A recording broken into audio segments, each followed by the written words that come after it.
council work session. This is not an official meeting. This is a work session, and for the council members that have been on the council before through the budget process, it's a little different this year because we're still transitioning to Tyler Munis, so we don't have numbers yet, and so it's more of a high level conversation about needs of department and things like that.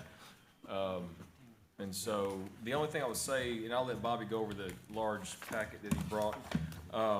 Every year I forget one department when I do out the agenda. And so after Public Works, if y'all just add animal care underneath Public Works, and that'll be it for today. So I'm gonna let Bobby kind of start us off, and then we'll go through departmentally. And like I said, this is a high level conversation. This is not an inquisition. And we'll go from there. Okay, thank you, Mayor, and good morning, everyone. Good morning. So just to kind of fill in a few details there on the mayor's comments as well.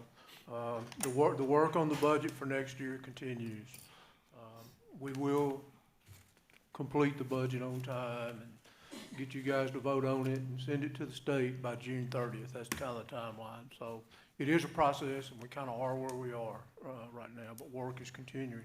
Of course, today and tomorrow, as the mayor mentioned, are the budget hearings with department heads, and really, this is an opportunity for you to engage with the department heads and let them share with you kind of how their department operates and what their goals are and how things are going, and maybe address some of their budget requests for this next year. What is a little bit different, as the mayor mentioned, is from prior years, and this is all part of the transition to the new computer system, which is a good thing for the city. It's a great investment. But normally we have more numbers in a more organized way than we do today.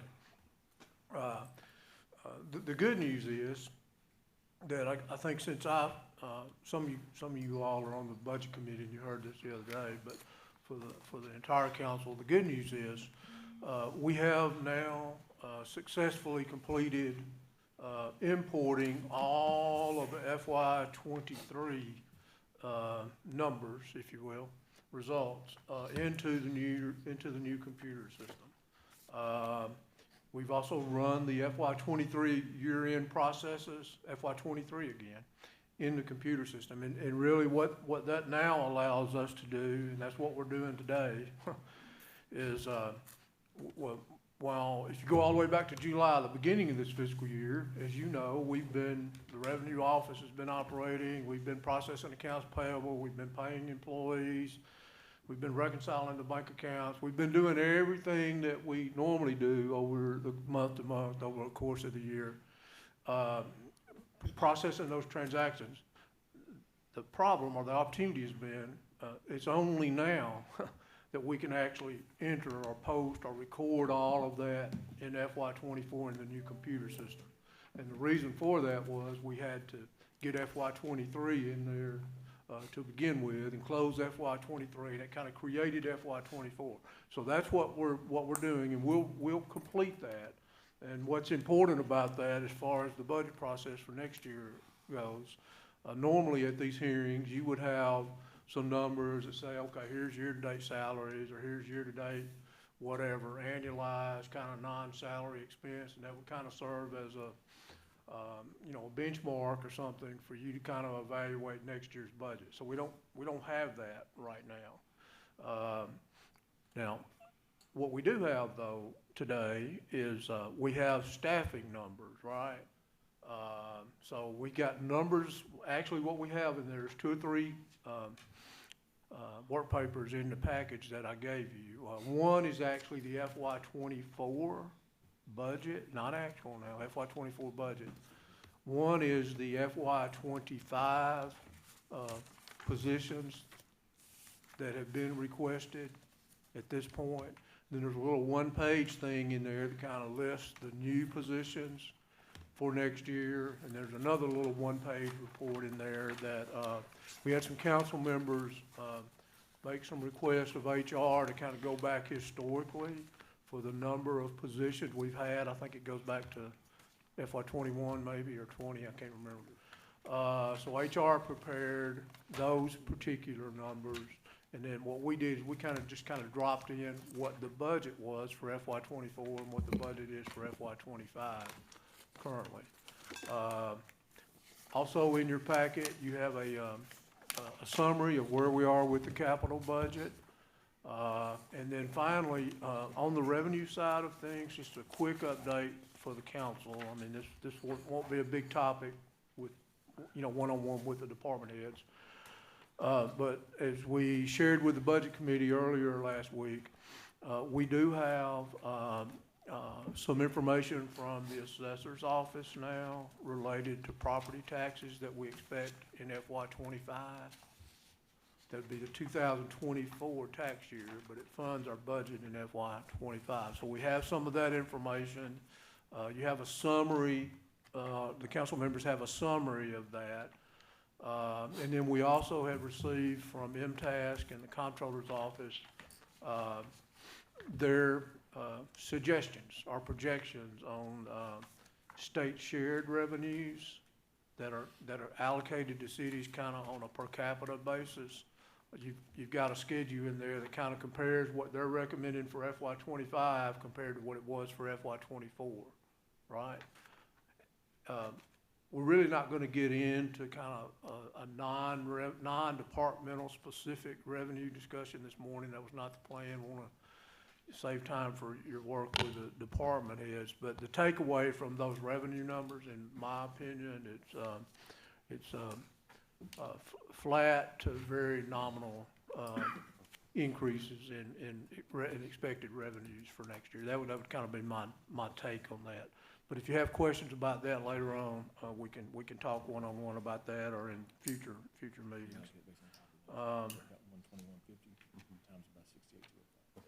Okay, so that's comments I wanted to share. So Mayor, ever how you want to proceed. So. All right. Any questions so far? Yeah, I do. Okay. You said that you don't have the sheet that shows the amounts that's being paid to these employees last year so that we can compare. You said you don't have that ready yet. When will that be ready? Yeah. Well, I checked with Ms. Henning this morning. Where we are on that is we've got the list of requested positions, numbers of people. You've got that report there in front of you. HR is helping us insert the rates per the compensation plan. And she expects to have that, according to an email this morning, middle of this week. So it'll take us, a reasonable amount of time to do all the calculations, but that's when we probably should have that. And another comment that I would make, although you do not have like year-to-date actual non-salary and benefit operating expenses for the department, something like operating supplies or utilities or whatever all those accounts are. I have suggested to the department heads that if they know today of some material change, right, up or down, but we're primarily concerned about things going up, that's going to occur in their department, if they're aware of that now for these non-salary operating costs, I've encouraged them to maybe make you aware, or make me aware too, of that in their discussions. Sometimes maintenance contracts, for instance, or professional services contracts, or things like that that are kind of material, sometimes they'll go up from year to year. The department heads may know about that already. If they do, hopefully they can share that with us this morning. So, does that help?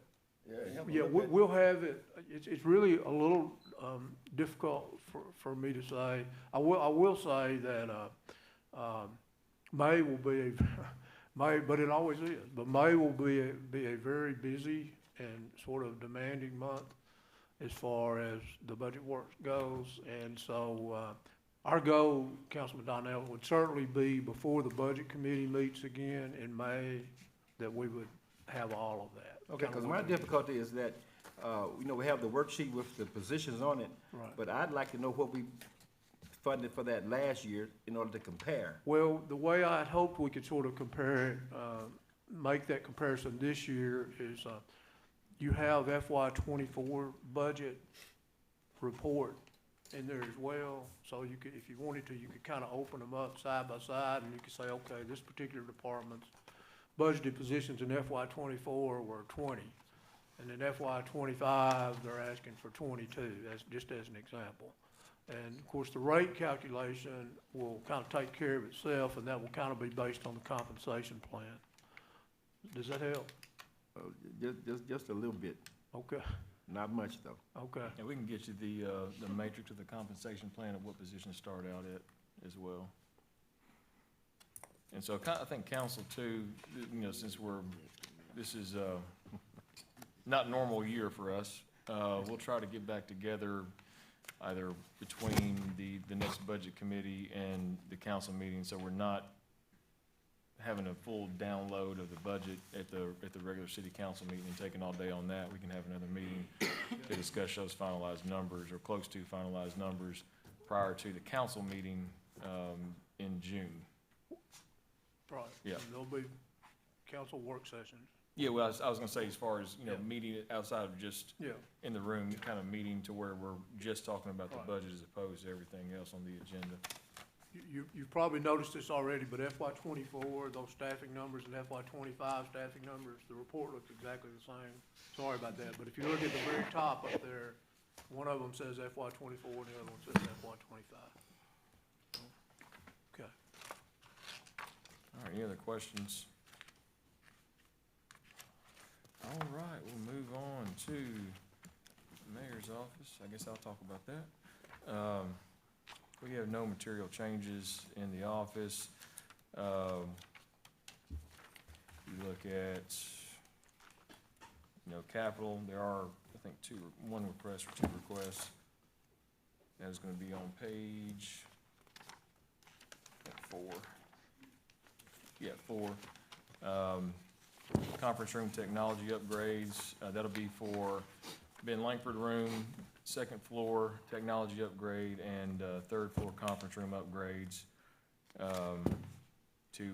Right now we have pull-down screens and drop-down screens and projectors, and you can't zoom in anyone. You have to bring in a laptop to do that, so we'll do some upgrades there, and then replace third floor carpet. That carpet, oh gosh. Maybe we can do some replacement on these microphones too. Anyway, never mind.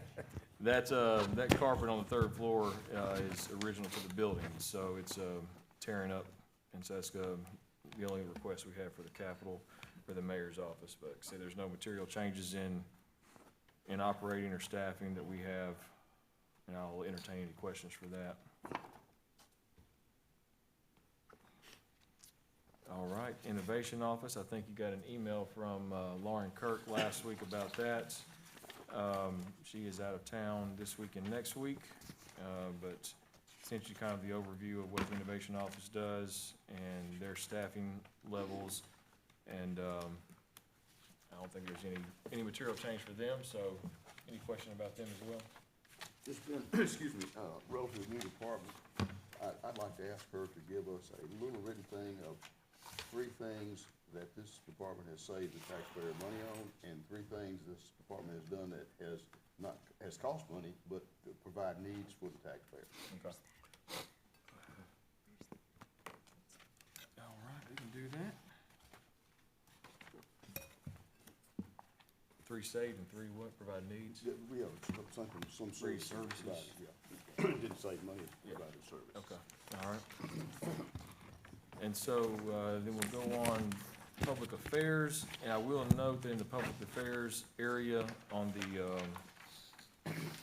the salary budget worksheet, the number of positions, I saw the page a second ago, that's actually gonna drop down to 2 positions from 3 positions. So you'll see a reduction there. I just saw it a second ago, what I was talking about, but anyway, It's on the second page, second page, okay. kind of right at the bottom, second from the bottom. Yeah, okay, all right, yeah, so yeah, the FY '25 is Yeah, so- updated. So we've got that correct, right, Mayor? Yeah, it's correct. We made yeah, that it's change. correct, yeah, from what I seen, it's corrected, okay. All right, yes, that's dropping down to 2 positions.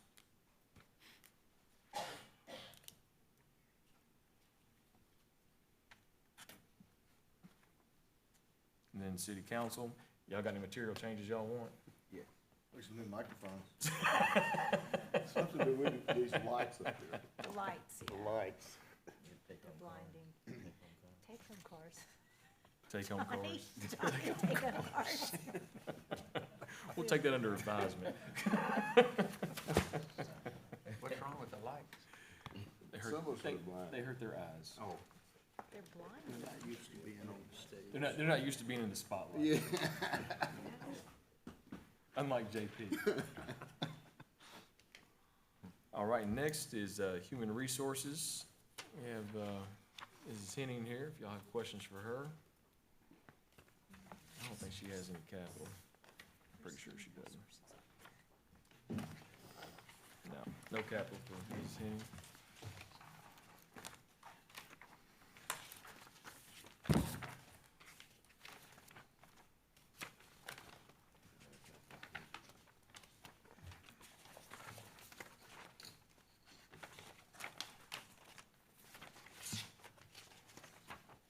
If anybody knows what page is on. Page Yeah. four is, page four is staffing. Page 4, right?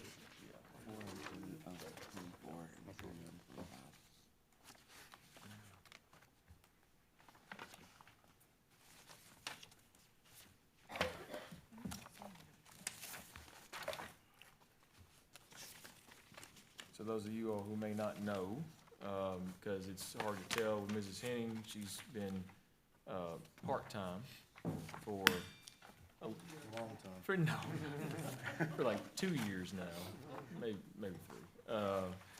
And so I've pushed it as far as I can, but now she's not taking no for an answer and she's wanting to find a replacement. But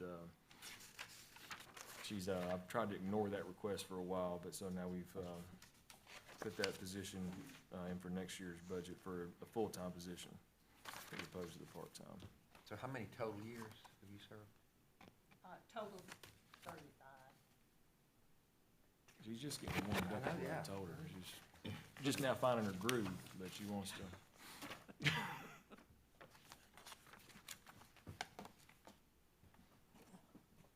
We're just counting 4 instead of 5. Yes. Yeah, 4 full-time, yeah. Any questions for Mrs. Henning? Any material changes? No, No. sir. All right. What are you gonna do with all your free time? After I retire. Well, we're still working on that. Not worried about it, John? Oh, I still will. I'm just built that way, you know. I figure we kind of treat it like Hotel California. She can check out, but.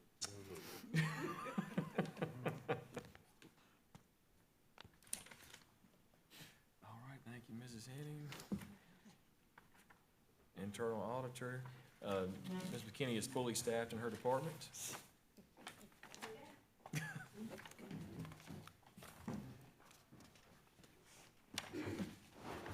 Good morning. Good morning. Okay, I'll just jump right into it. Internal audit historically has operated on a very slim budget. We don't spend any money, barely any money. This year, we'll just have a nominal request to support the initiatives of the audit committee, very small, less than $3,000, which will bring our overall budget still at less than $10,000. So that's it. Any questions for Ms. McKinney? She does an outstanding job, that's my question. Thank you. Yeah. Monica, can you give us just kind of a brief rundown of some things you've done throughout this past year?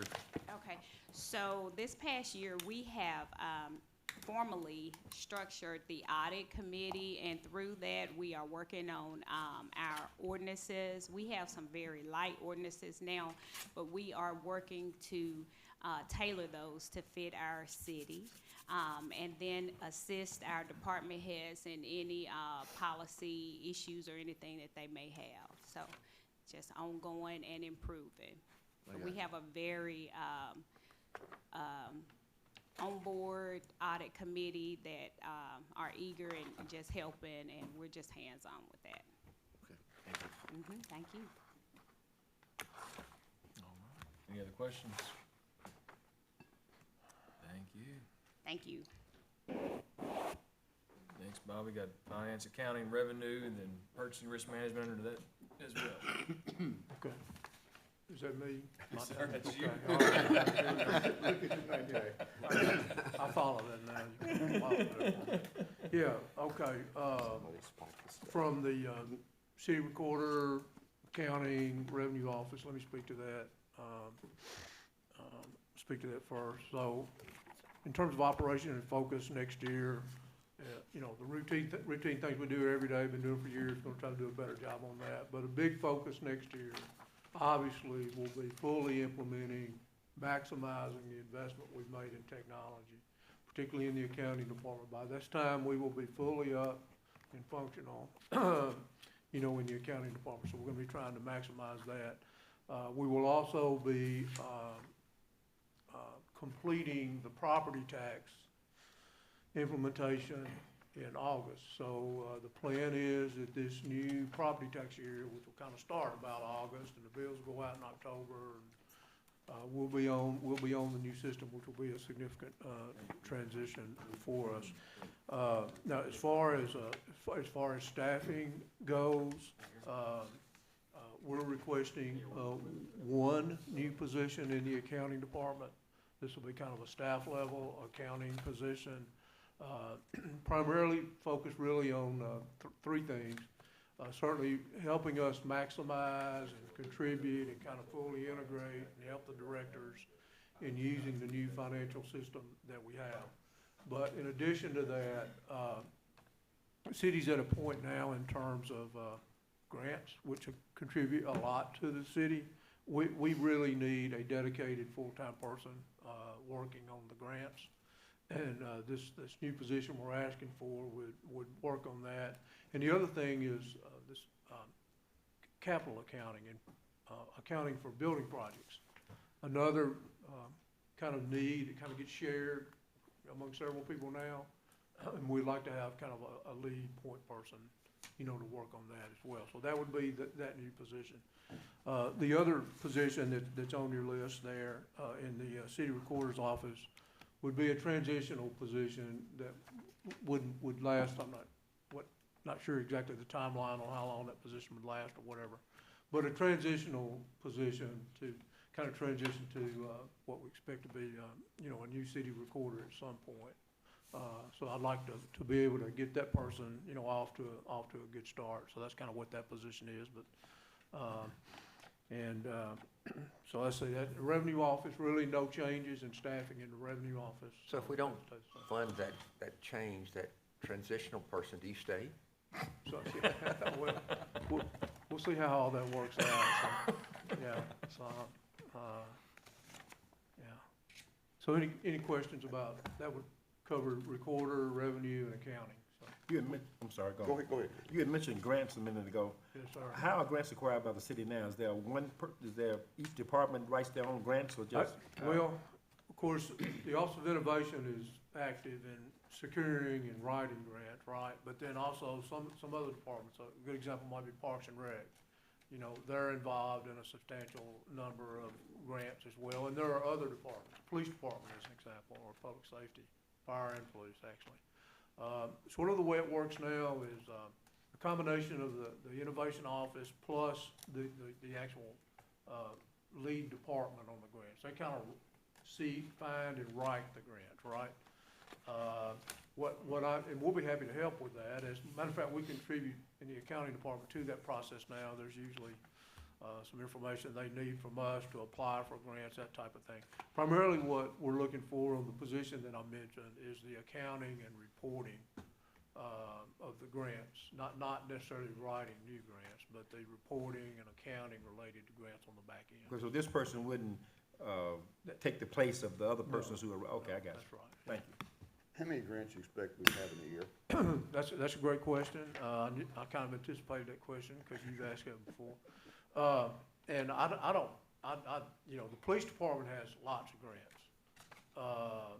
You know, the fire department has a couple of significant grants.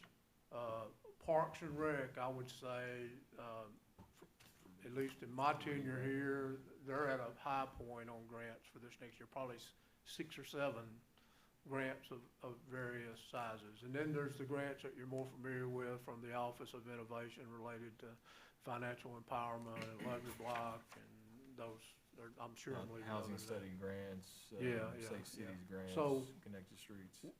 I made a note already, and we talked about this at the budget committee the other day. One of the steps in the budget that we are working on, that we'll have to complete before we bring you a recommended budget, is a schedule of all the grants that we know about for next year. Obviously, some of these grants that we have now are already approved for next year. But there are already, I'm aware of some grants, particularly in the Parks and Rec Department, that will actually be FY '25 grants, would be when they would actually start. So we'll have a schedule of grants before we get through. So in this system, we'd get the grant, Lawrence Department would bring the grant forward, can't talk.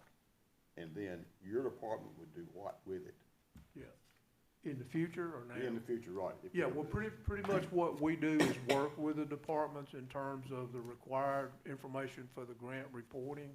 And kind of what I'm wanting to do is to find a person that can be more involved with the departments on the grant reporting. And then there's quite a bit of audits, questions and things we have to deal with related to grant reporting. And it's just that the number of grants has grown.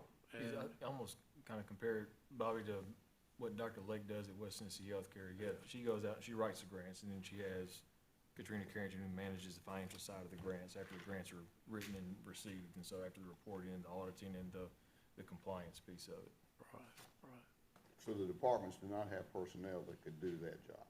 No, it's kind of piecemeal now, so, to be honest with you, and we can do a better job with that. There And wasn't frankly, many grants gotten before. yeah, a few the years ago. requirements on grant reporting, seem to get, more onerous, each year, and that's understandable, so. So if the person, I know with Vicky, she's become like an expert, so she can manage it. Well, Having that she's person always, in-house. she always gets the grants, right? But as far as the compliance, once it's gotten, then the people in-house are the one managing it after she gets the grant. So it's having that finance person to help with the reporting, with the auditing, with the compliance of it after the grant's gotten. And so you still have the person with the grant working on the programmatic piece, but there's still the back-end financial piece of it. The other thing that I would offer for the benefit of everybody is, every grant is different, and grants do not necessarily, you can't just necessarily drop them in to like a municipal accounting model. There's new accounts required, and so we've kind of struggled to keep up with the growing number of grants to kind of incorporate the accounting that's associated with them. So that's another reason for the request, so, yeah. Mayor, who do you have next on your list? It's got, go ahead. Sure. Okay, with this new software, is that going to save us any labor? Yeah, well, yes, the new software actually has a grant and project module that, the process of implementing is started, but it's got to be completed, so that will actually give us, dedicated and specific software accounting software for like particular grants, as well as capital projects. So let's just say the public safety building comes to fruition at some point over the next couple of years, or other projects. Like right now, we really, historically, we don't have a capital asset accounting module dedicated to projects and managing the projects. We'll have that with the new system, so. Well, will Munis free up people is what I'm trying to get to. Probably Not- not, no. No, I know it wouldn't free up full Yeah. time, but you don't think this new software replacing the 50-year-old software is gonna save us any labor? Probably not. Mm-mm. I think we're gonna be more efficient and, That's what it should be, save some people. it may downstream in terms of, You're still gonna have to have the same amount of people to input and put out. I really can't address like downstream with the departments. It may be that the availability of information and technology might, free up resources at that level. I really, it would be unfair for me to really kind of speculate on that, and I'm sure department to department is different. But frankly, you know, in the accounting area, I think we'll be better at what we do, but probably no less people, so, yeah. Okay. Thank you. You're welcome. Purchasing and risk management. I'm gonna defer to the expert.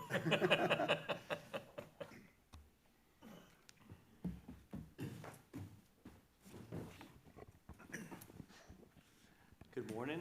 Good morning. Fully staffed. I have no capital. I do have a Vendor Opportunities Expo coming up. I was gonna talk with y'all about it during Ginger View, this first Monday in May, May 6th. It's an opportunity for vendors, citizens, come speak with the department, see what's going on. I'll be sure to send y'all some flyers if y'all have any constituents or people or businesses interested in it. Should be a great thing. It's new. We'll see how it goes, but like all things, it's got to start somewhere. So we'll see what it can do. We're down one from 24 to 25. What was that change? We did have, must have been Susan being part-time. Yeah. Yeah. It's Okay, part-time, yeah. So it's fully staffed of 3. We had the previous purchasing director as a consultant. That's what that was. If I could, you're asking about the technology, I think, the purchasing department and accounts payable and how invoices are processed within our, city now, there's some significant, I would say efficiencies and accuracy that will result from that. Now, fewer people, you know, I'm not so sure about that, but, okay. Yeah, it'd be a really good way to kind of streamline departments working with our AP, having consistent schedules, and departments will have access to seeing their funds real time, being able to get requisitions over to us and us working with departments better. It'll be very handy in the future, very efficient. Take 30 seconds, if I could, to commend him for the job he's done. One of my pet peeves is that we don't have enough bids on all our things, and this, he's taken on. Yeah, he's Super. continuing to work, on Yeah. that. I appreciate it. Thank you. Well, thank you. Thank y'all. Any questions for Zach? All right. Thank you. Risk management, Stacy Stone. Same, no staff changes, no capital. Nothing major that I see coming, this year that would be any different than the previous.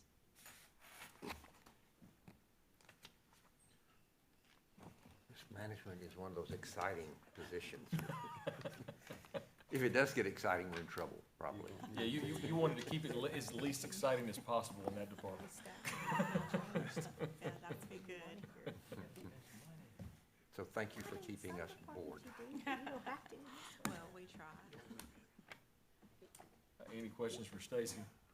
Mayor, if it's okay, Yeah. while Stacy's here, I know some of the council members are on the budget committee, but everyone's not, and in the spirit of kind of keeping everybody on the same page as best we can and moving the budget forward, let me just comment a little bit about the health plan, very briefly about the health plan, because that is definitely, continues to be a work in progress.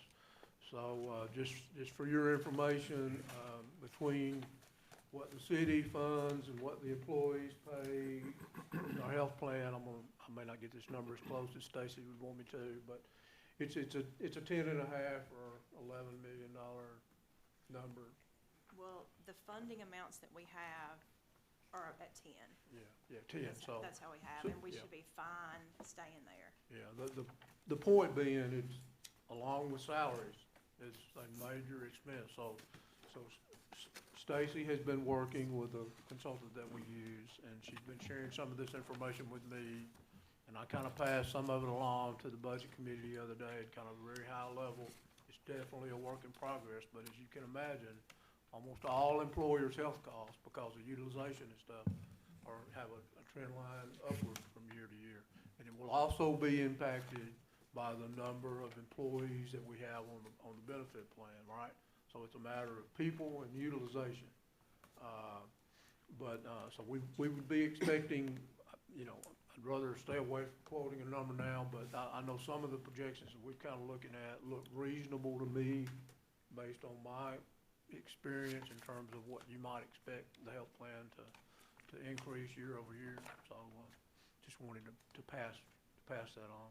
And the other thing that Stacy works with, and again, it's a work in progress as well, but, our general liability insurance for the city, I think you've got some preliminary estimates, would you call them estimates? Yeah. Not necessarily a quote. Yeah, our renewal's not till September, Yeah. so we haven't even received our renewal application yet, so, Yeah. but they can kind of give us some base, estimates on where they think their base rates are going, so we may be looking at about 8%. But it all comes down to our individual application, our experience rating, and all those kind of things, when they look at it and how our numbers come back, but, that covers property insurance, all the liability lines like law enforcement liability, general liability, auto liability, and then we do insure our vehicles as well. So we have the auto physical damage coverage on those things. So. Yeah, I don't think that comes as a surprise to any of you guys, but just want to remind you, there will be some areas like that where we will see growth in expenses. I heard two things here, and obviously growth. The $10 million, the difference between what we're collecting and what we're paying, No, that's the total funding of it, like everything that we would pay out, but we collect about $2 million from employees. Okay, and you said you think that'll stay pretty well. Yeah, I think if we keep it at that rate, it's a little bit harder this year to compare the numbers. Like, we're not really comparing apples to apples when we look at last year because we've had plan changes. And so we're 9 months in, but that's really not, it's 9 months, but it's not really that long when you're trying to look at all the moving parts of everything. So, but the way it's going, I feel like we can probably keep it the same, don't you, Bobby, as what we've looked at so far? Yeah, I do. I mean, yeah. Well, we did just have a large claim come in that hit reinsurance, but, that may change the numbers a little bit, but I don't think it'll be that much. I think we've got enough with that. Yeah, I agree with that. And the trend numbers that I've sort of seen on our health plan, as I mentioned earlier, look reasonable to me based on my experience and understanding, and it's kind of what we would expect. And, so, okay. Thank you. Thank you. All right, thank you, Stacy. We move on to information technology. And there's some capital requests there.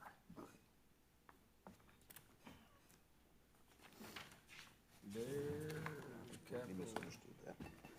Morning, Mayor and Council. Good morning. We are fully staffed at 6 people, and not asking for anything additional. I think we can handle the workload on that. As far as capital goes, I had 100. So it's on page 3, capital. Yes. Spreadsheets. So we had, for 115,000, a replacement server / virtual host. Generally, we have moved toward virtualization, as most IT departments have, where you buy a single piece of hardware and then you put multiple servers on it to be more cost effective. Allows us to spin up a server very quickly if we have a need for it. And this is to replace an aging one that is getting to where it's hard to put security patches and things like that on. The second is replacement workstations. We obviously can't afford to replace all of the computers in the city at one time. We try and keep them all somewhat current. Depending on the price at the time of purchase, that would get us 80 to 85 total workstations. And we would replace the oldest, and then we reuse the computers we replace in the labs, the police department, fire department, all these places. We can kind of rehab them and get a little bit more life out of them that way. And then the last item I had was $68,000 for upgraded network equipment, wired and wireless. Our strategy is kind of like it is with computers, in that we can't replace the entire thing in one fell swoop, so we found the oldest thing and we replace it to try and keep us at a standard. And increasingly that's branched out to wireless in city buildings as well, where it's become expected at fairgrounds, at Civic Center when people rent those places out. So this would cover both of those.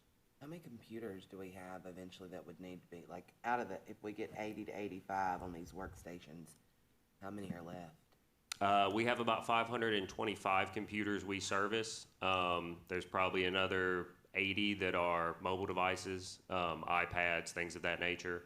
So we usually can get 3 to 4 years out of a PC, depending on the user. So, like I said, that we try and stay ahead of it enough to where nobody's really, really behind. And some of it is based on use, obviously. We have some people that don't quite need the horsepower that others do. So we try and take that in consideration.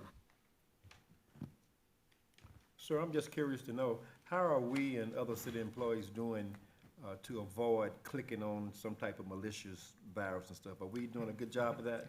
I think so, yes. We actually use a company called KnowBe4. Several years ago, our network administrator, Marcus, had looked into some solutions. So all the employees, myself included, will get randomly generated spam messages.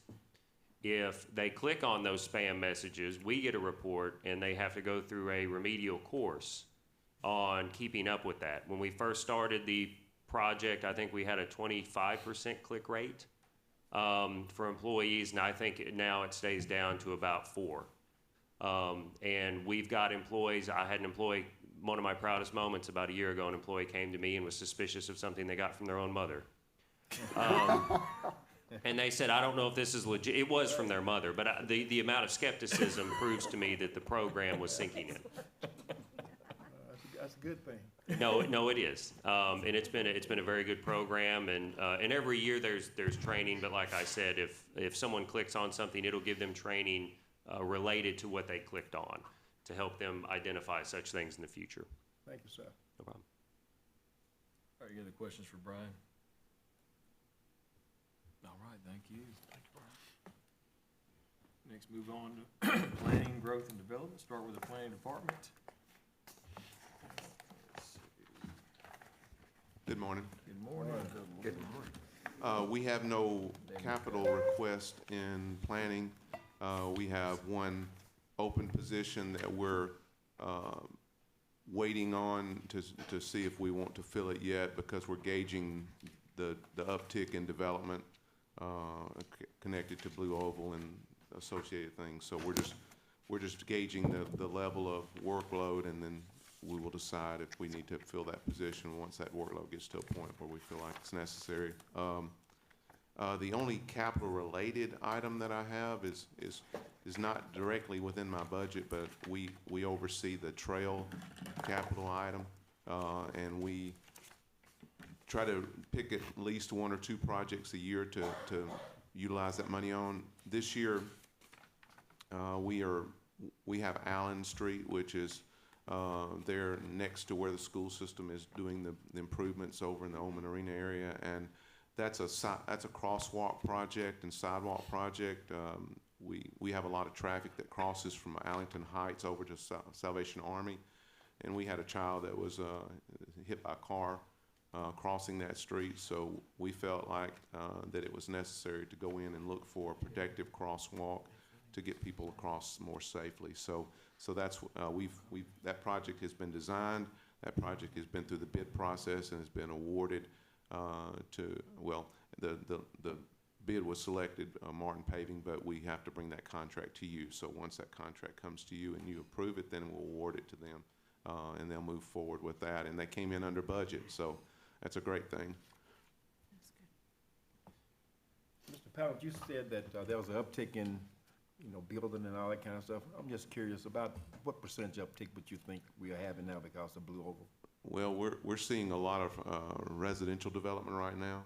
Again, apartments, single-family residential, some commercial, just a normal kind of an uptick in the normal level that we normally see. So we are gauging that because, again, they're still in the construction phase, and so a lot of that activity in terms of the spin-off things and the things that come out of that haven't, they're starting to show up, but they're not completely yet. So we're just gauging that right now to see where that goes. All right, that's good. Thank you. All right, any other question for Stan on planning? The next got engineering, Stan. Let me do it that one. Or is Amanda here? I didn't see Amanda. Let me call her. Question about Allington Heights. Isn't that about to be torn down? Well, they're hoping to get all things in line to basically just convert it from a traditional public housing to a more modern approach to public housing. So there will be something that will go back on that site. It will just be in a different form and a better form. So we'll always have some activity in that area. And that project kind of coincides with the improvements that we're doing in the Oman Arena area. So it's just a good time to kind of be rowing in the same direction. I was thinking Mark had already gotten that approval for that grant. He has the money for it, Okay. and we're going through the development plans for that. But it's kind of like a phased development. It won't all occur at one time.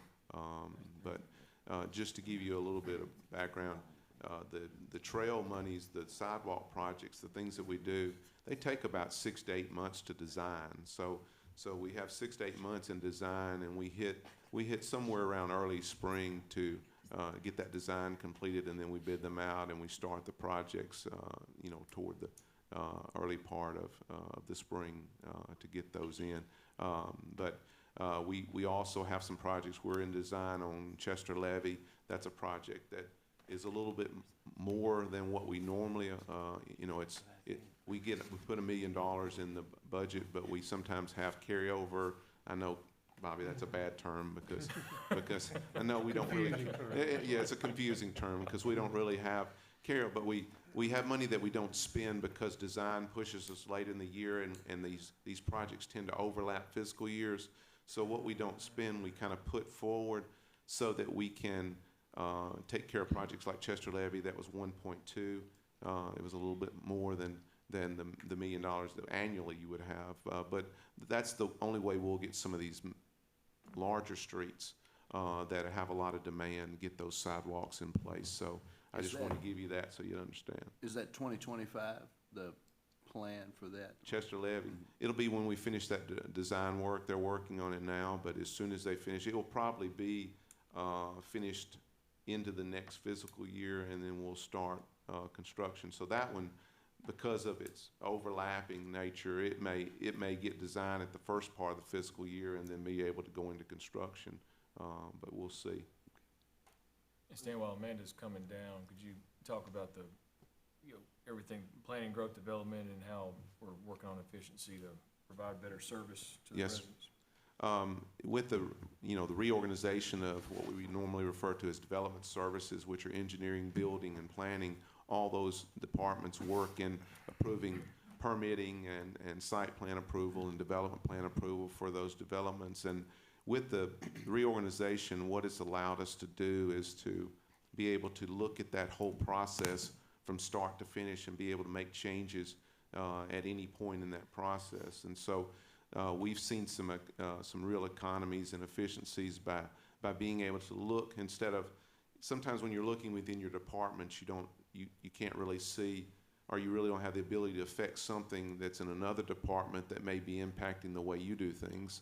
With it all being under one umbrella now, it gives us the ability to see how they hand off and how it works, and that gives us more efficiency there. Like, for example, the certificates of occupancy that are the last thing that people get before they sell a home or occupy a business. Before, we had sort of a CO process that was split between two departments. Building had most of it, and then engineering had a piece of it. What it was causing is it would get on the building side, would be completed, and they'd be waiting for engineering, and because of that, it was pushing COs the long period of time for getting those closed out. So now the inspectors can do 100% of that CO. So they were doing like 98% of it before. Now they can do 100%, and that now the COs just click through much better. And I would say now we're working. The biggest thing I've seen is now we work as a seamless team. So if I have expertise in my department that building department needs, I can take personnel like for instance in our mowing. Austin in my department is doing the verification on the lots that get cut to make sure that they got cut. So we can kind of get personnel to cross over and help where it's needed. So I think it's made things a whole lot better. Greg, go ahead and come on up. We'll go to you, and then we'll jump back to Amanda when she gets down here. I think what happened was, standing censor department heads, we haven't put her in the distribution list for department heads.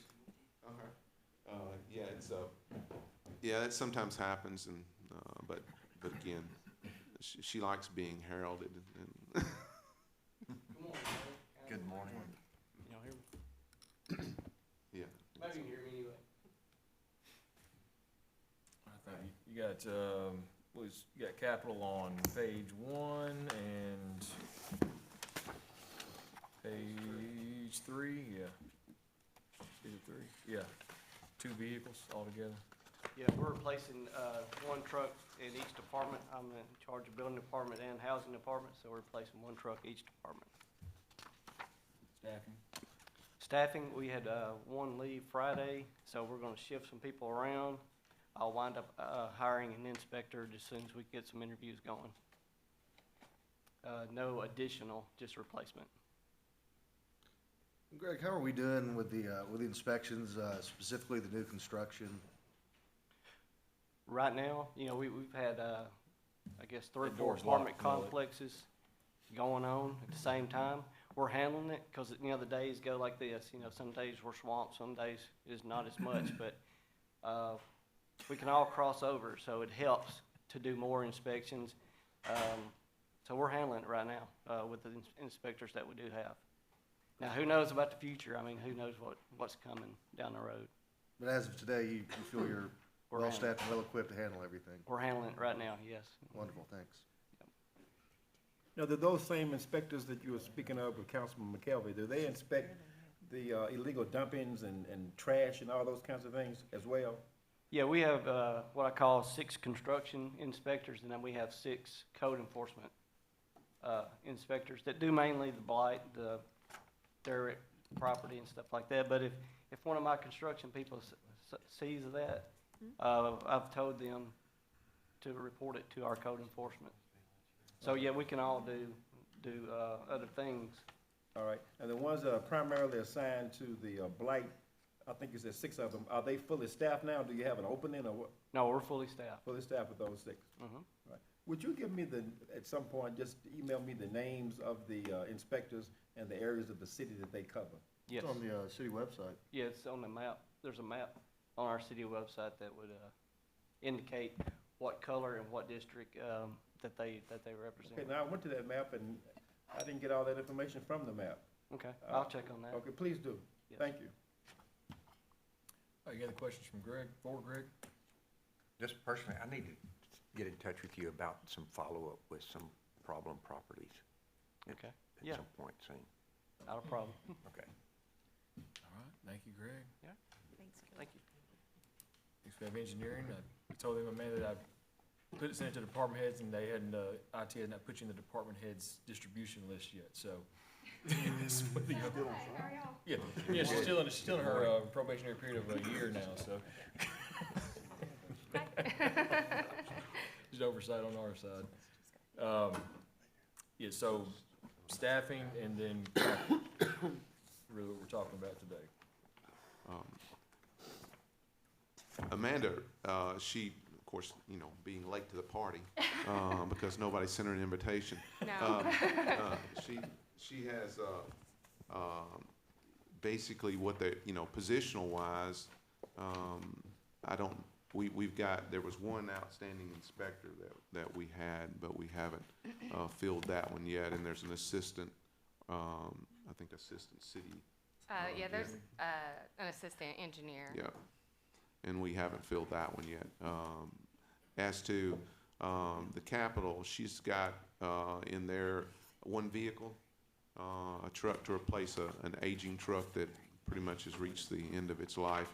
And then there's some traffic counting equipment that we're going to acquire.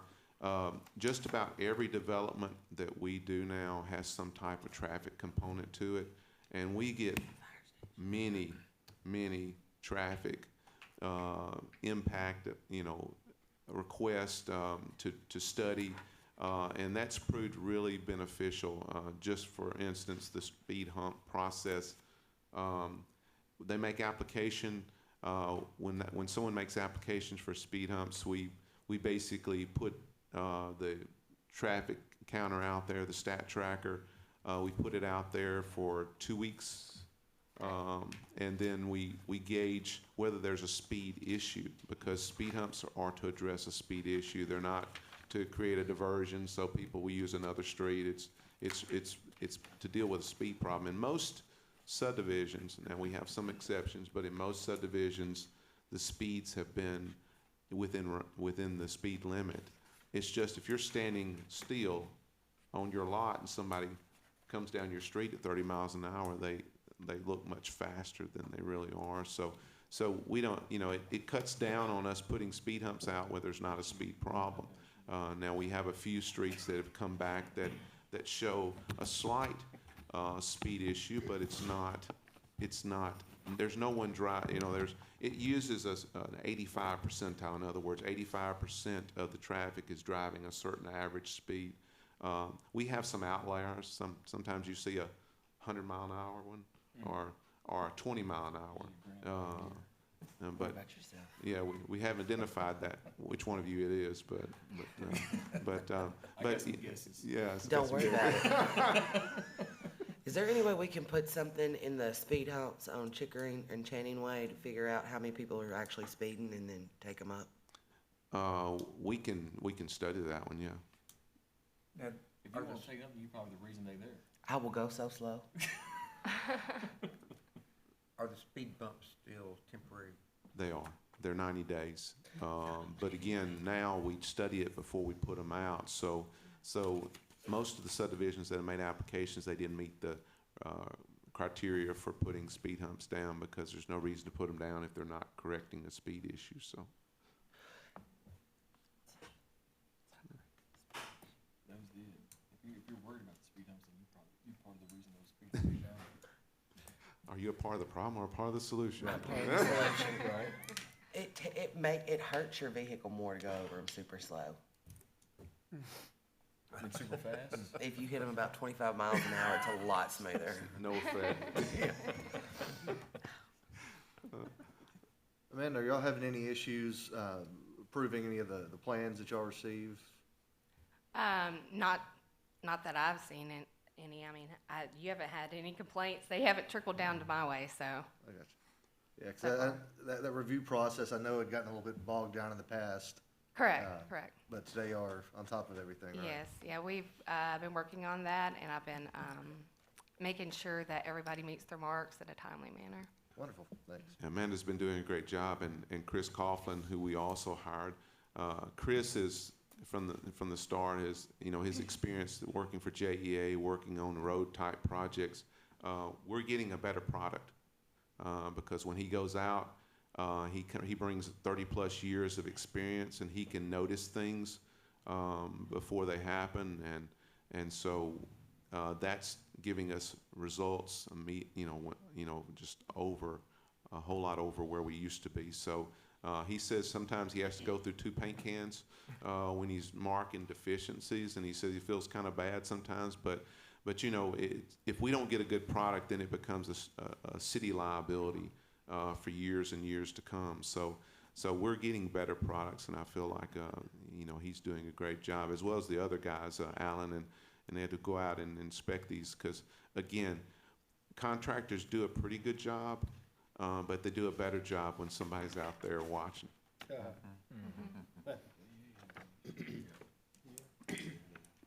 All right, you have the questions for Stan and Amanda? Are you gonna do wallpaper or paint? Hopefully paint. All right, thank y'all.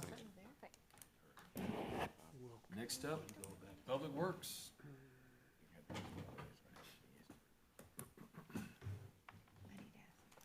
Start out with Street Department. Street Department. Street Department. Scott is so excited to be here, he wants to get up here and talk.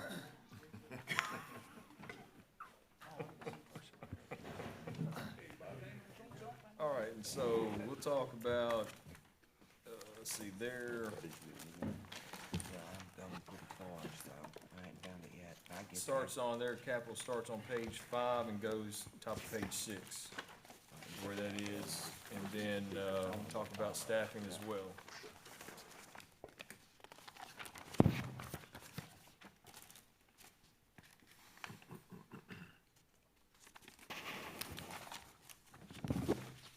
I think it's probably a good time too. We're also, we talked with our department heads, and we have a program with the American Job Center for some summer work. And that's all paid for them through the American Job Center, and so we're looking at about 35 people. That's gonna help with litter cleanup, with animal care center stuff, different, various departments doing the things that, so we can have the highest and best use for our employees, and using some of those, summer job employees. That's youth, they count youth as 16 to 24, I believe is what the program is.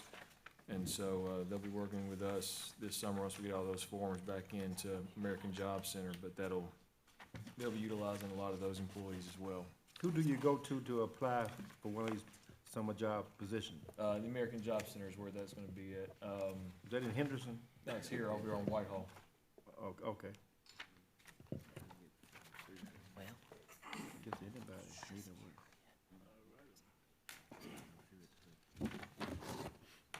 Well,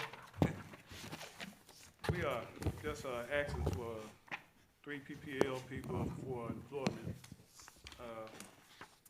Add to our budget, we added a few things to our workforce, like leads and mediums. That'll help out with that, what we're doing. Added some new things, sidewalks, edging mediums now, making it look a whole lot better when you come to the city, leaving out.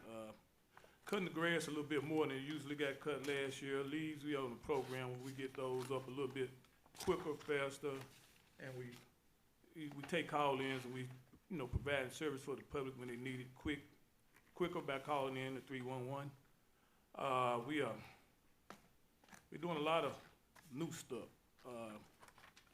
I take calls, I attend some of those calls myself and Mr. Weatherwill too, to provide the public with a better service, and they see we come out to see what their situation is, and we try to help them if we can.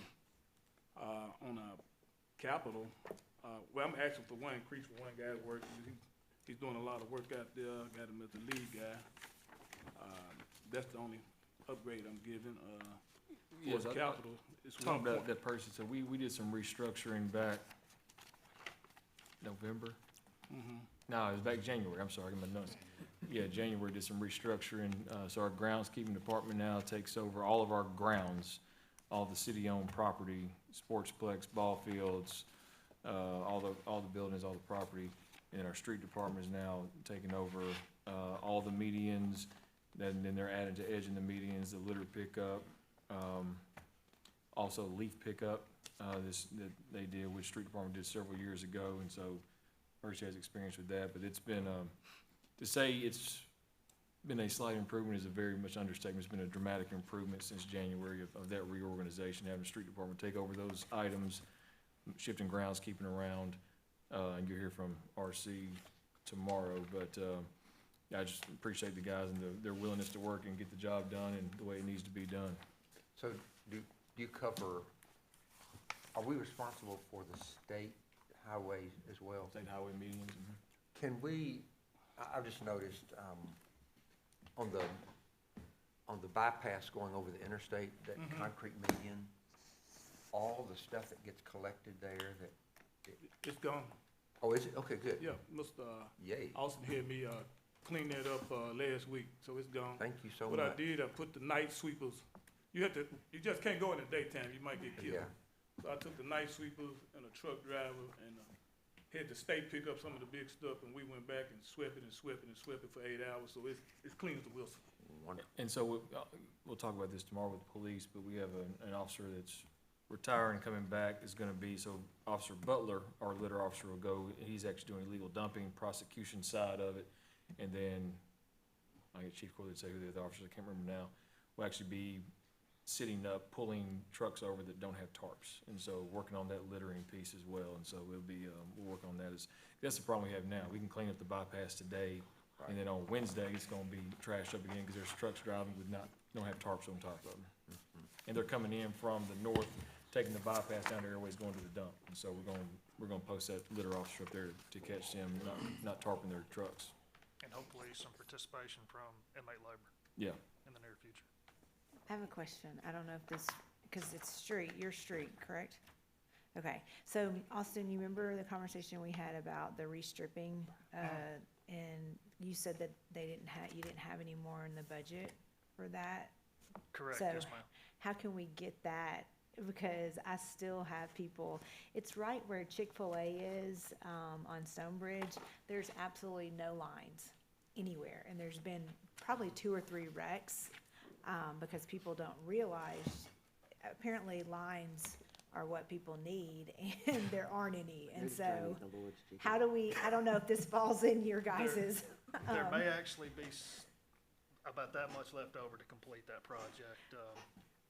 I've been working with Alan out of engineering and Okay. been discussing it, and we I think mean, I we'll be able to told get it you before I would end of come budget at year. night and help you guys, whatever, but it really needs to be done right As high-traffic there. area as that is, you know, the paint that is not really purposed for Right. the same paint that we're talking about being out there on those streets. We can do it, but it won't last long.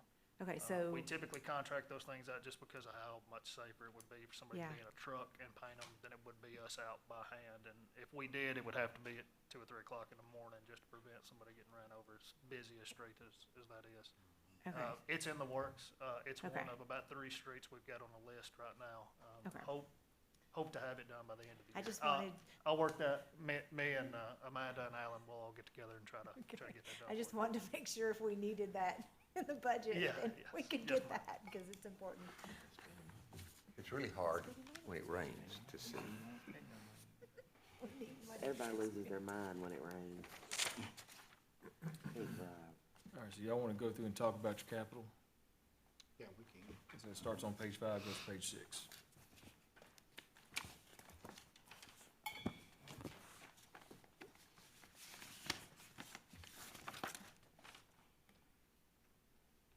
First request we've got is $107,865. That's for a new mower, new tractor with rotary cutting mower.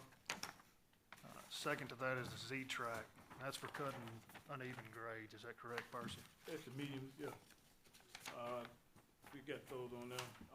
When we picked them up, now we have a problem now, because the more we use, we have to wait in line to use them to get the work done that we need to get done for us, the interstate, the city, or whatever we need some more mowers to do those mediums and stuff, because we want to keep them cut real good, make them nice. So we're gonna cut them a lot more, so that's why we need those. Next request was for a pull-behind trailer. That was for mowers. Since they've taken over the responsibility of cutting medians, they need a way to get those mowers around to those specific medians. The next request was plows and spread bee boxes. That goes along with the winter weather we had, trying to increase our effectiveness, of how we can better maintain our streets during events such as that. And not to skip ahead, but you'll see a brine set up, tank machines for winter storms. That's going in coordination with that.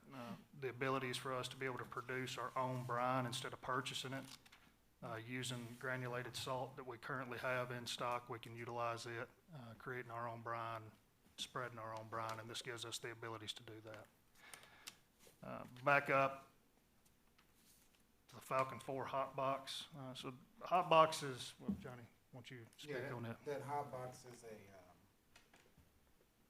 it's a unit that will help us to recycle old asphalt to where we can have the capability to actually use it in the wintertime other than cold mix.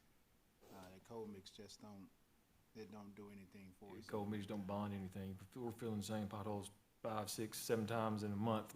Right. So basically, we can fill in potholes in the wintertime? Right.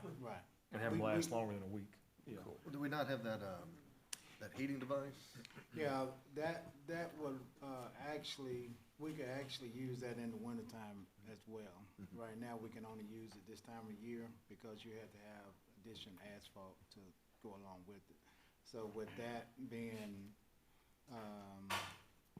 that purchase, that 4-ton hot box, that will go along with that, that heater.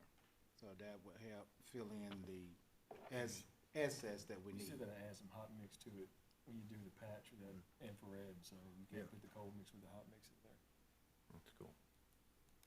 Next request is for a John Deere Gator. The litter crews and spraying crews both utilize that piece of equipment. We already discussed the brine setup tanks, machines. Percy, speak on that tandem truck. Yeah, tandem truck is, the one with the, plow and spreader is, addition to our winter welder too. Also, it will be hauling rocks and everything else like that. We can use it in multiple things, but we're gonna add a plow and spreader to that too. We just like, we don't know what type of one we get. We might get a big one, we might just have no one at all, but it's always good to be prepared for the bad, just as good as the good. We're looking at the brine setup because we used the salt this past year, and with the way the temperature dropped so quick and the lack of moisture in the precipitation of the snow, the salt has to have moisture to activate, so it never activated on the snow that we had. And so using the brine already pre-activates the salt to help melt the snow and the ice. Also, I think that tandem will hold the brine machine too, right, Johnny? Yeah, it will also hold, be carrying the tank that would actually be putting out the brine for that unit. And it's also being replaced, we're replacing it, we got a 27-year-old tandem that we, replacing, so. How many? 26? Yeah, it's 26 years old. 27, oh man. The GMC tandem, GMC truck, bean truck would be for, we have 2 trucks in the shop, need motors, old, to get the gas where we needed to get them. If we have trucks down, then sometime we have to stuff them in there together. This truck just a replacement for one of the old trucks. We can't, keep using the same trucks over and over and over and over and over. So, you know, years, they get old, they wear out. Ain't no use to keep it working on them, just get rid of them, get a new one. Is this replacing one of those trucks y'all had where you had to weld the floorboard in because there wasn't no floorboard in there? That was the on-call truck. That's emergency truck. You can see the street, yeah. So as we grow, are we gonna be needing more trucks, this kind of stuff? Over time, we will, and we'll plan that out through future capital. Now Larry, that GMC with the floorboard out, they can drive it around like Fred Flintstone to save money for the taxpayer. Take the motor out and just run around with it. The last thing on the list is our tack truck for asphalt, and that's kind of the final piece to the budget amendment that y'all had passed earlier in this year. Our intention is to be able to work alongside the money that has been allocated for street resurfacing and us be able to kind of follow in suit, paving in parallel. I think as of right now, our screen, the actual paving machine itself, we probably won't see until February. That's how long the wait time is, the lead time is for them to produce that machine for us. Everything else is in besides this final piece, the tack That's truck. the smaller paver. Yes, once we see, you have to see the $3.5 million in here for street resurfacing, and so I've asked engineering to focus on collector and arterial streets.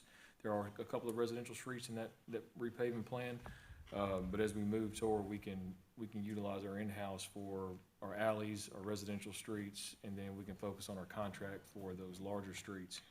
You know, it's long run, it's cost saving, more efficient for us to do that, and gets more roads repaved.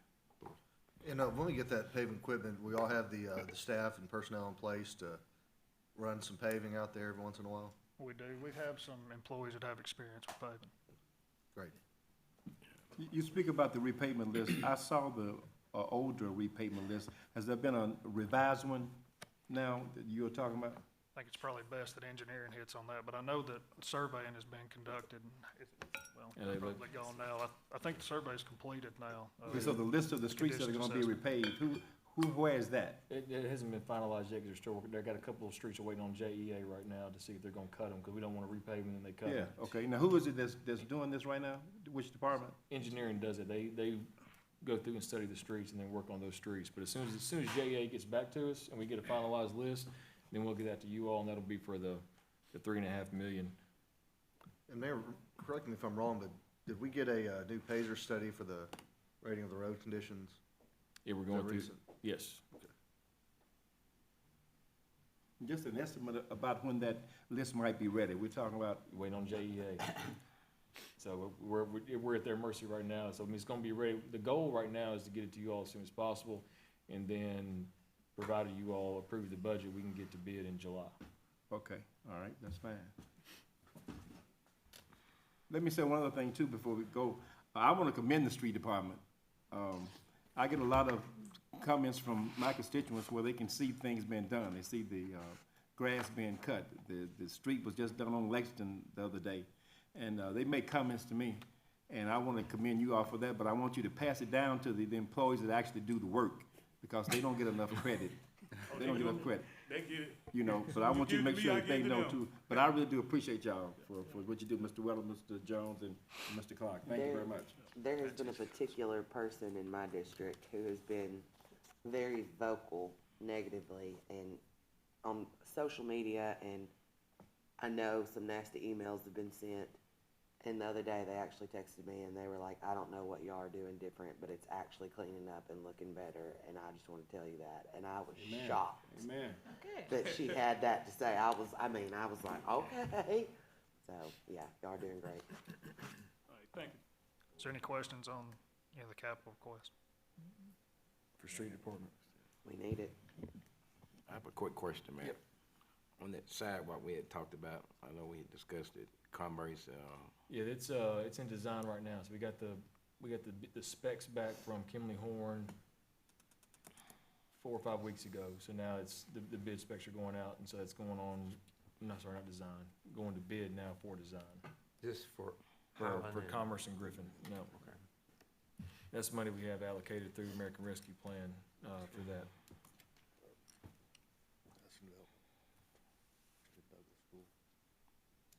Any more questions for Percy and Johnny?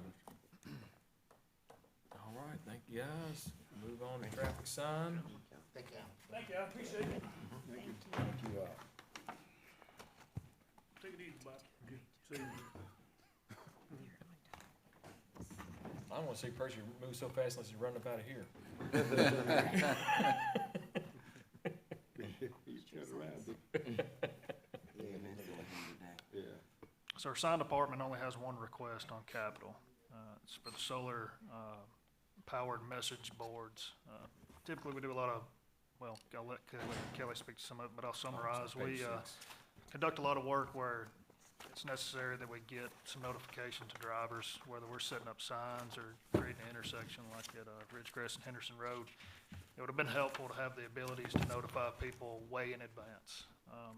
And specific to that intersection, it would have been very helpful had we had the abilities, for at least a week or two while that intersection had just been implemented, that we notify drivers in advance, just to let people know more of, what we might have going on, and we can use these things as need be. I think we've had some in the past. Yes, we have. Some of them's old, needs to be replaced. Yes, they're pushing 20 years old. The parts and materials to rectify them will, it's not cost efficient to do that. The new ones, like what Austin was saying, we can warn the public on traffic conditions, and we all know the past of Jackson as far as tornadoes, weather.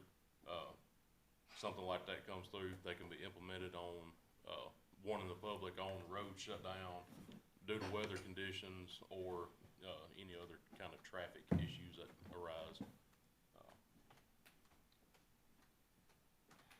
And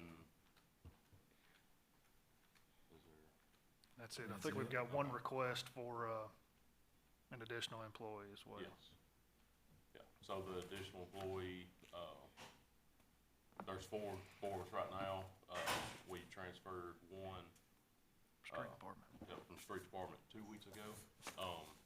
And asking for a fifth. The reason why is to, I can have two being crews, have accountability for, men out. Yeah, I wanna give Kelly credit, if y'all don't, he just took over, when'd you take over sign? November 1st. November. If you drive around our city, you see these different colored dots on the back of signs. That used to be our, our program of when a sign was put up. The colored dot represented the year it was put up. And so they work to digitize it and actually get a database of what signs to be replaced, and then they work around on, being proactive on how to replace signs when, if signs goes down. So they've done a lot of work, to modernize our processes, opposed to just riding around looking for dots to see when we replace signs. Yeah. Does the department make its own signs, or do you outsource that? Both. We do have the capability. We have plotter, cut vinyl, make our own signs, but the majority of them we do outsource and bring them in just because of the for one, quality. We don't have the technology for making some of the signs, and then on top of that is just the demand. I mean, like I said, there's just four of us right now. You know, if we made signs continuously, Yeah. I'd have to have a full crew in the shop. Yeah. And to request a sign, does that come directed to Austin or what? That way, go through engineering, Okay. any kind of new projects as far as, I guess that would come through planning. I got you. Thank you. Any questions? Any questions? All right, thank you. Thank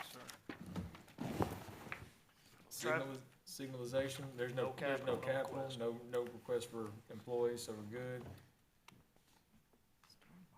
Stormwater. Stormwater, boy, he's excited to be here, I know. Come on up, Scott Terry.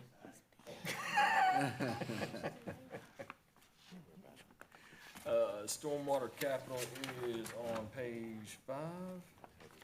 Y'all just got one item for this year. A request of $126,000 for a new Caterpillar backhoe loader. How old's that backhoe loader? 25, it's at least 25 years old. Yeah. Falling apart. I know it was used in the past to load salt, and if you have any idea what that would do to a solid metal backhoe, well, you can imagine its condition, so it's due to be replaced. Yeah, that's all heated up. I got one, it's a 86 model, still rolling, skid steer. It's older than me. It's good. And we've got a request for 3 additional employees through stormwater operations.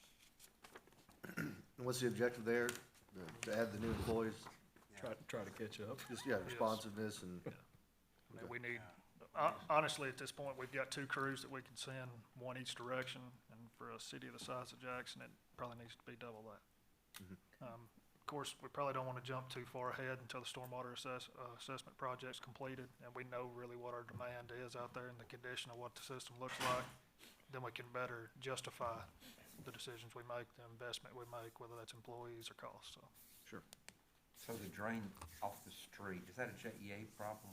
Say again? Like if I went by to see some complaints from some constituents where the drain was stopped up. Is that a JEA? That's a stormwater. That's stormwater. Okay. All the stuff flowing into the house and flushed is JEA. All the stuff, stormwater runoff is us. Okay. You can also encourage people to take a rake and just I kind of. know. Yeah. I was working at Andrew Jackson Marathon, and I cleaned out one between runners. Well, Their own, I've had more than one citizen tell me that's not their job. yeah. They call us every time before a rain event. We take care of it. Yeah. All the same, but yeah, that's our responsibility. Are there any questions? All right, sir. I got any more questions for Scott? Thank y'all. Thank you. Health and sanitation.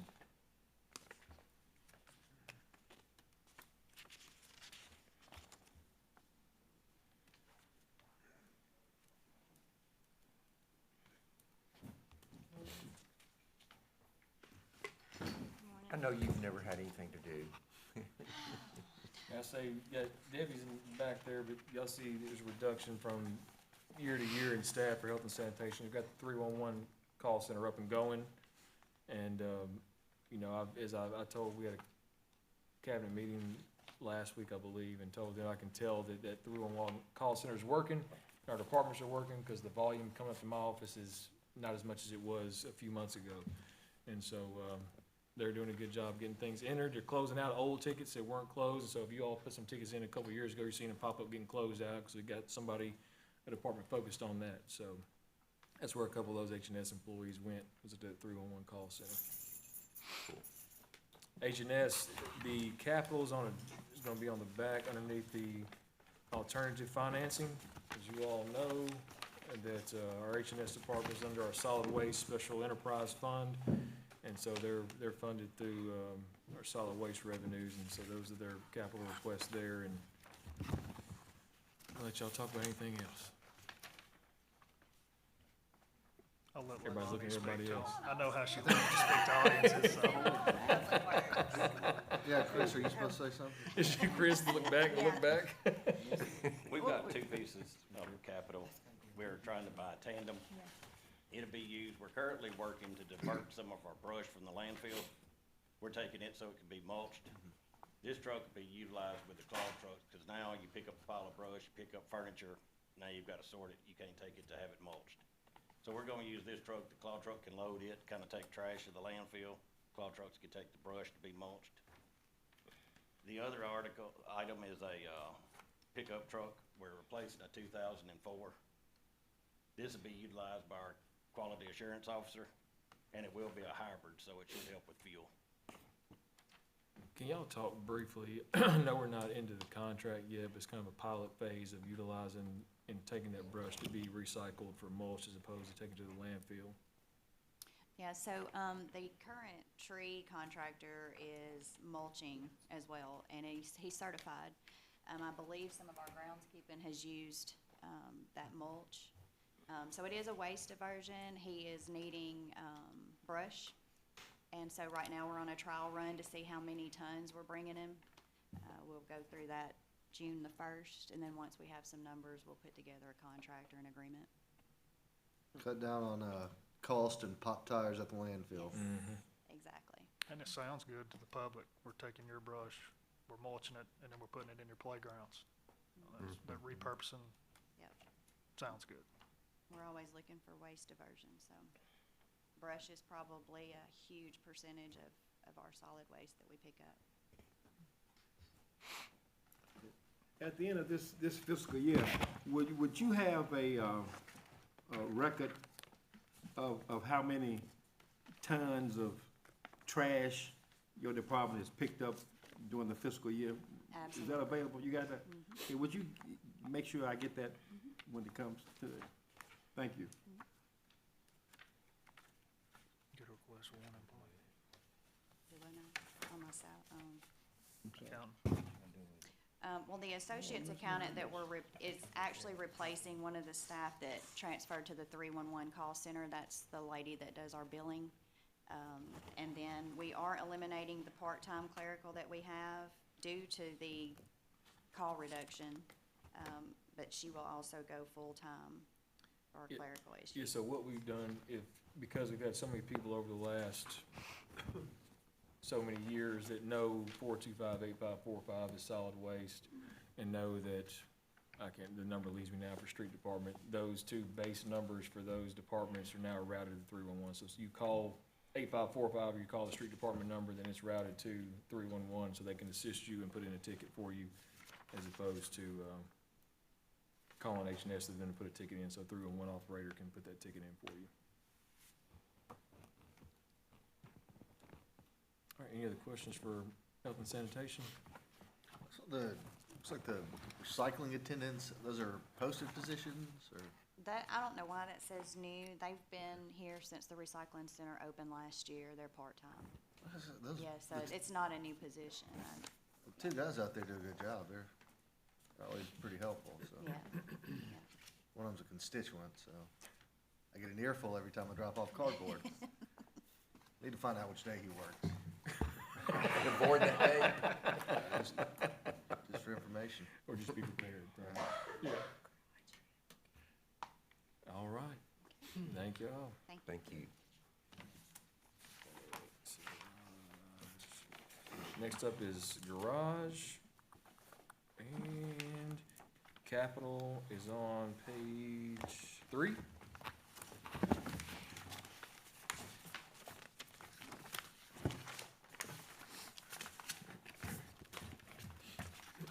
Did you find what you needed at Home Depot on Saturday? I live there. Do you? It's my second home. Well, you're a little far out of reach. I didn't hawk you down, so. You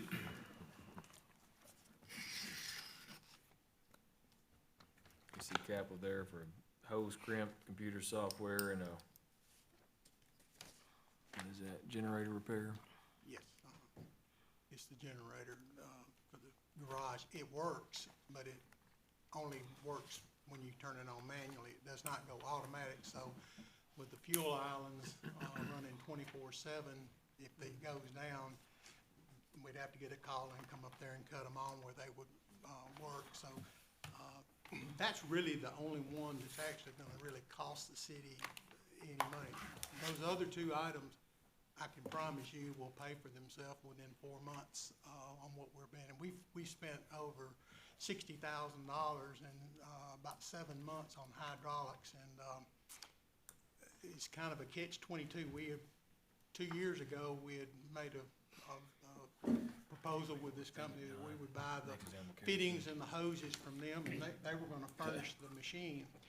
And they did furnish the machine, and then my parts person was doing such a good job. 3 times a year, we look at about 25 or 30 numbers, and then we look and bid it out to different suppliers, and he found out that he could buy the hydraulic hoses and the fittings from somewhere else a whole lot cheaper, and I had given him free rein to do that. But, we went down so much on our purchases on hydraulic hoses from this supplier that they picked up their machine, and, because we weren't buying enough.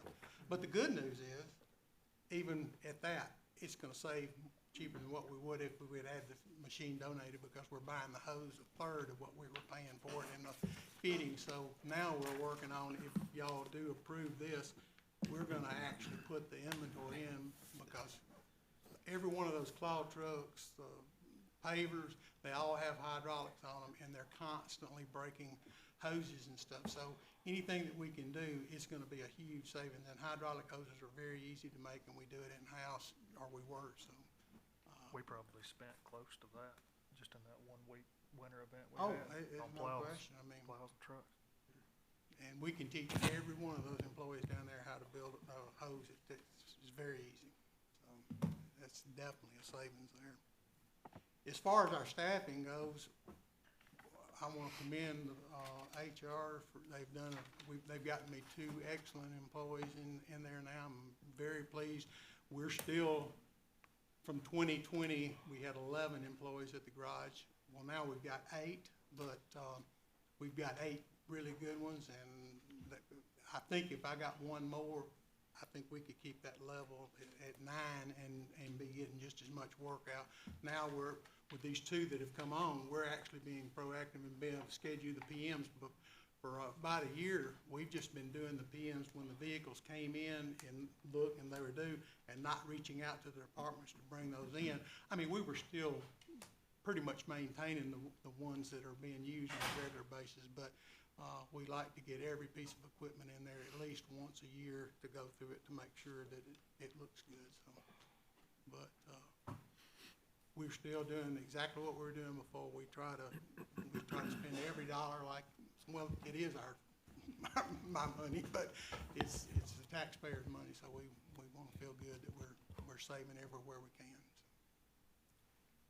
Y'all doing pretty good with your turnaround with the repairs that come in? It's getting better now that we've got 2 other employees, but, the supply part has gotten a whole lot better. I mean, we're there for a while. I mean, it was just national back order, everything. You just couldn't hardly get anything. The only thing now is the prices are going up, but, and a lot of our stuff is sole source. I mean, if it's a Peterson plow truck, I mean, sometimes you just, other than maybe a hydraulic hose, you have to get it from Peterson, but they're delivering a lot better now. The parts are a lot better to get it. So I understand we hire this person, you're still gonna be 2 under where you were 2 years ago? You know, I'm 3 under right now, but I really think that if we got one more, that we could, there's not one week that you're gonna have 1 or 2 off, you know, so if you had that extra, I mean, it's just but we are cross-training and, a Tech 1, I mean, he's working beside a Tech 3 or a Tech 4, and, I've got a Tech 1 right now that, needs to go to probably a 3. I mean, he's doing excellent. I mean, wonderful, and we are working with the VOTEC schools, and, David Teese runs the Jackson VOTEC school, and he called me and wanted to know if I had any openings. I said, well, yes, we do have one. And he said, well, I've got a good one here. And he said, you like the one I sent you last time? I said, yeah, if you can get me one just like him. And he said, I've got one just like him. So hopefully he's gonna be coming on or applying for the job. He's still got another month and a half to 2 months before he can graduate. All right. Any I'm more glad you're at the city, but I sure miss you being a mechanic to work on my car. Well, I think. Any more questions for Philip? All right, thank you. Thank y'all. Austin, can I ask you, who is in charge of retaining walls when there's a car accident and it knocks the part of the retaining wall off of Highland? Where specifically? One is at Hale Street. There's like 4 places when you go north from downtown. One is where Westwood, the guy repaired the one in his own yard. And this one's at Westwood and Highland. As long as it's within the right of way, I don't see why we can't fix it. Okay. So You just gotta be notified about it. I don't know if we Yeah, I mean, most file of the something materials, with the most materials there, so we gotta put the material back, so it's blocks. insurance company? Do we go after the insurance companies for those? I'm not sure. I'm not sure. That's a Stacy's son question. Yep. Yeah, we can probably fix it and then look at turning that into insurance, would be my guess. It just depends if it's private or public property. Yeah. That's simple. Or the insurance company for the driver. Oh, yeah. All right, thank you, Austin. Animal care. Stepchild that got left off the list. So Look, there's always one every year. You just have to be the one this year. Hey, you know what? My feelings are. It's okay. We're gonna do this. All right, their animal care's capital's on page 1. Somebody remembered to put me on the list, So I guess you someplace on page 1. right?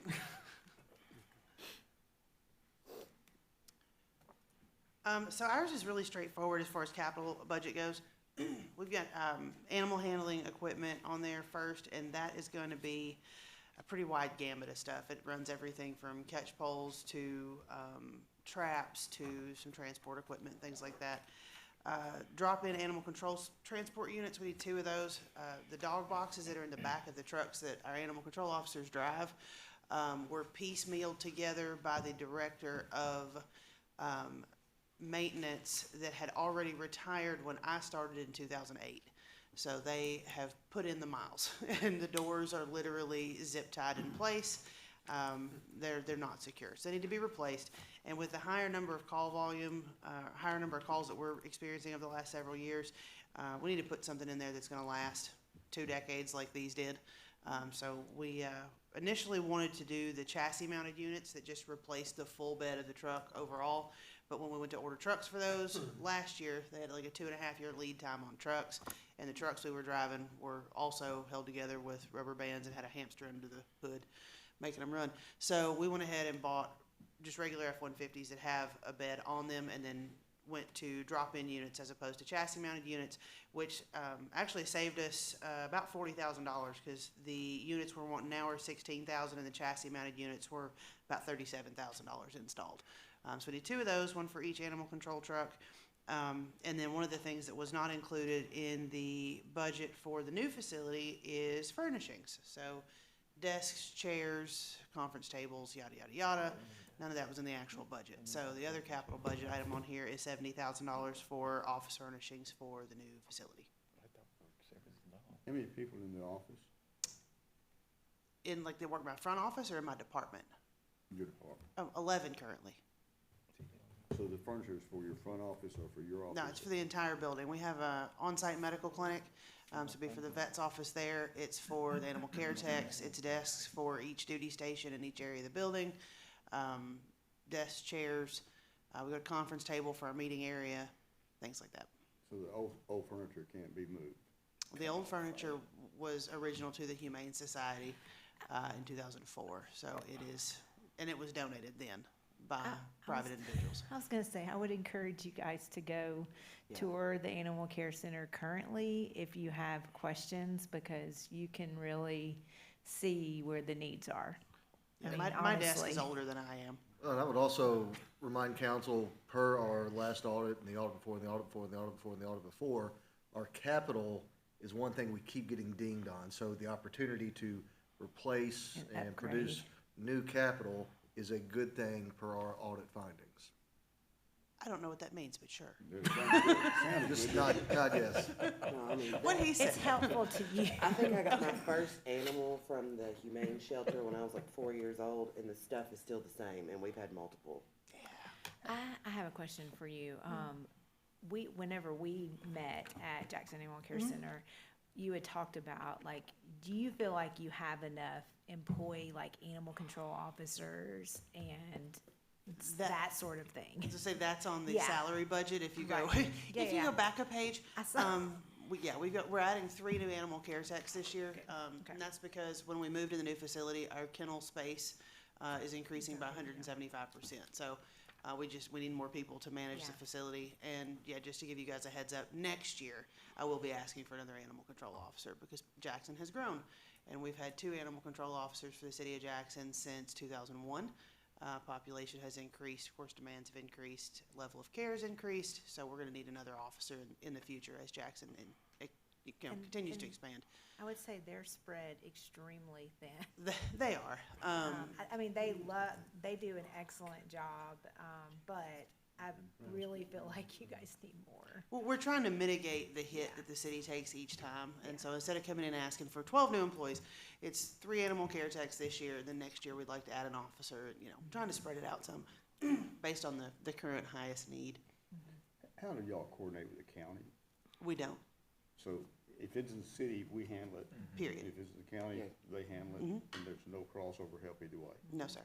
They were given the opportunity to join the effort when the Animal Care Center was first discussed and kind of maybe consider a metro department. They were not interested. Frank, I think, my good friend there was with the county at that time. Gotcha. They were not interested in pursuing a joint venture, and so the differentiation is very clearly marked at the city limits. If you're one house outside the city limits. When was that, roughly, what year? The city took over the operation of the current Humane Society in 2017, or what used to be the Humane Society. He's like, hold up, was that my fault? I wanted to control the record, I was there at that time. So last year it was. A serious question, and you might not know this off, but what would it take for us to take over the county? How much more? It seems like there ought to be some synergy there that saves money. I think for the citizens of Madison County, that would be the best overall option as far as quality of service provided. Yeah. However, you're looking at a very large expense. Their current facility does not support the type of operation that would require. Our current facility that we're building, that's supposed to be completed by the end of this year, you would have to do a giant expansion on an already brand new building. Not right now, no, I mean. Are they a kill shelter too? Huh? Aren't they a kill shelter too? I mean, we're trying to get away from those terms simply because like we euthanize animals. So it's not really like a no kill versus kill, but they don't provide any of the medical care that we do. They don't run an active adoption program. They don't do volunteers. Like it's literally just a holding facility. They pick animals up off the street. They sit there for a certain amount of time. At the end of 2 weeks, if nobody adopts them, they put them down. So there's no community education. space. Yeah, Right. there's no community we don't. involvement or education. There's no spay neuter initiatives. There's nothing from the If progressive one's side. sick, they're just gonna put it down, Yes. whereas we're working to try and save their life. Pretty much, yeah. So like, if they pick up a dog that's been hit by a car at 2 a.m, they're driving straight to the shelter to put it down. So like if your dog gets out and gets clipped by a car and it's perfectly healthy otherwise, but it has a compound fracture of the back leg, they're gonna kill it. Whereas if our officers pick it up, we have a working relationship with the emergency clinic. Our officer takes the dog to the vet, we stabilize it overnight, we transfer it to the shelter first thing next morning. It's casted, we post a picture of it, it's held for the legally required amount of time. If the owner doesn't claim it, we amputate the leg, make it available for adoption. So, we're spending more money, obviously, but we're raising a lot more money than they are in donations as well. Because people expect a higher level of care with the higher tax amount they pay inside the city. So last year it was 11, this year we're budgeted at 16, so up 5. What Oh. else is the change beside the Hang on, 3 new open let me positions? swap sides. Here we go. I've actually got that. Yeah, I've got it highlighted so that my ADHD brain can track it. All right, so, one of those is a change in position. Michael Anania took a brief, break. He thought he wanted to work for the police department. Yeah. I took a brief break, left, and, decided that, our brand of crazy was more his speed, so he came back. And then we're adding 3 new animal care tech 1s, which is just to compensate for the larger amount of kennels that we're going to have at the new facility. I'm excited for that. And then Bobby also asked us to be prepared to discuss any changes in overall operational budget. And I know we don't have solid numbers, but I took the liberty of pulling my approved budget from last year and setting it up alongside my requested or proposed budget for this coming fiscal year. So if anybody wants a copy of that, I'd be happy to provide it, because there are several increases that we're going to be requesting based on several different factors that I'd be happy to answer any questions that you have about those things. Operating supplies are going to go up with the implementation of the Tyler Munis system. We used to have our animal supplies and our operational supplies separated, and with animal supplies, obviously, that figure was much higher than office supplies, whatever. They combined all of those, and so instead of our operating supply budget being, $10,000 and our animal supply budget being $70,000, now they're all in one big thing. So last year, we were approved for $95,000 in operating supplies, if you combine the things that are now considered operating supplies. I will be asking to increase that to $200,000. I know that is a large jump. There's a couple of reasons for that. One, we're going to be looking at a completely different setup. We're having to revamp our overall operational procedure for the entire department in a new facility. That's going to require a higher amount of function, higher amount of supplies. It's a larger area. And then one of the things that we're doing in this coming fiscal year is the development of a mobile spay and neuter clinic for the community. We have, and if you don't live in the problem areas that we deal with, I know you don't see a lot of the issues, but Jackson is overrun by stray dogs. They are everywhere. And 85 to 90% of our canine intake are pit bulls and pit bull mixes. They also make up the highest number of bites countywide. It's just because there's so many of them. And it's Atlanta, East Jackson, Bemis. And the people that live in these areas are having to deal with it every day. We've got to do something to get a grip on the number of them. Breed bans don't work. Statistically nationwide, you can look at it, they do not work. You can ban pit bulls all you want, it just goes to a different dog, and then that population skyrockets. So we're gonna have to look at a lot of different approaches to this program. Community education is gonna be the highest.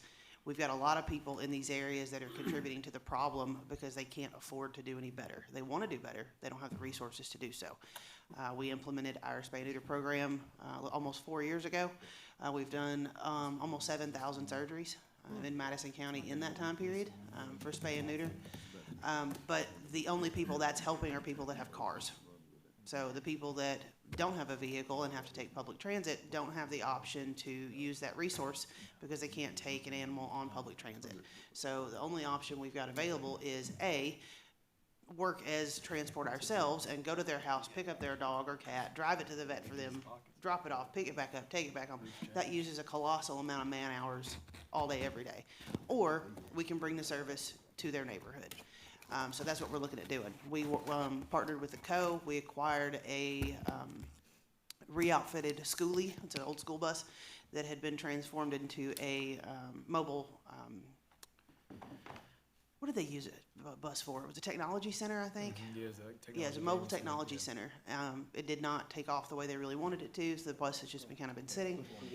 We acquired it very cheap, and so we're looking at repurposing that into a mobile clinic. We will be the first municipally owned mobile spay and neuter clinic in West Tennessee. So it is good bragging rights for the city of Jackson. I think we're kind of leading the charge in animal welfare in West Tennessee, other than Memphis. And luckily, we don't have a lot of the negative press that Memphis deals with on a daily basis. So there's a bunch of reasons why it's needed. I won't bore all of you with all of the nitty gritty details, but if you're interested, I'll be happy to stand on my soapbox and expound. There you go. But long story short, there's a lot of things that we're gonna need to do. That's what that money is for. Printing costs aren't changing, postage costs are going up slightly, simply because with more animals, that's more mailers. We have to mail out rabies tags, yada, yada.